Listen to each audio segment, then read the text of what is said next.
عبير زعيتر عايشة هون بمالمو، كل يوم عم تشوفني عم نزل فيديو لمطعم بيت البيروتي، فحكتني واجت لحطت الضوء سبقتكم كلكم سوا، واجت هي تعمل تيستينج معي، فشمرت عن زنودها وضلت جاي دغري. واليوم عبير بدي اعمل جبنة فيتا بالاعشاب. يا سلام، ها لكن عندنا جبنة فيتا بالاعشاب، عندي جبنة فيتا وراح نحط لها الزعتر. هذا هو الزعتر الموجود هون، برامة مالمو كلها سوا على زعتر لبناني ملقت، بس جبت زعتر اجنبي ماشي الحال. وراح نحط لها كمان زيت زيتون. وشو بنقول لها؟ يا سلام يا سلام. صحيح. بندعكن بهالشكل هيدا، يعني طبخة سهلة وسريعة، وبنجي بنعملهم بشكل بول. إذا بدك قربي فرجيهن هالوصفة. اوكي. يا عين. لا وانا برأيي هلا ها رح اقطفه لعندك للصحن. اوكي رح نحطها بهالشكل هيدا. اوكي ورح نجي نعمل نحط كمان خبز محمص او خبز مقلي، انا قليهم للخبزات.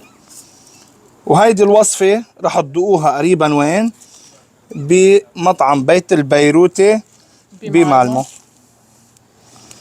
وخلصت الخبرية، وخليها تشوفها الكاميرا. قربي قربي قربي قربي قربي.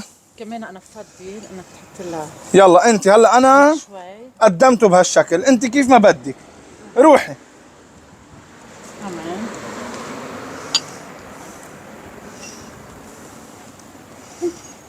اوه يا سلام عن جد يا سلام. لكن عبير اهلا وسهلا فيكي، حبيتي الطبخات اليوم؟ كتير كانوا شو خبيتي؟ حلوين وطيبين. دلك شو حبيتي، قلت لك شو حبيتي. يلا حبيت ايه شو حبيتي؟ السوداء، نعم الورق العنب، نعم والقريدس، نعم والحمص. والحمص كثير طيب نعم كمان.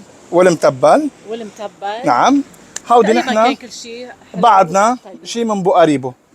قريبا كتير رح تجوا تذوقوا اكلاتي بمطعم بيت البيروتي سويد مالمو. شو اسمه هذا الشارع يا عبير؟ هيدا الشارع معروف، هو هيدا الشارع صور البناية اللي ورا.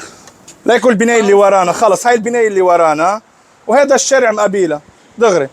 قريبا كتير مطعم بيت البيروتي.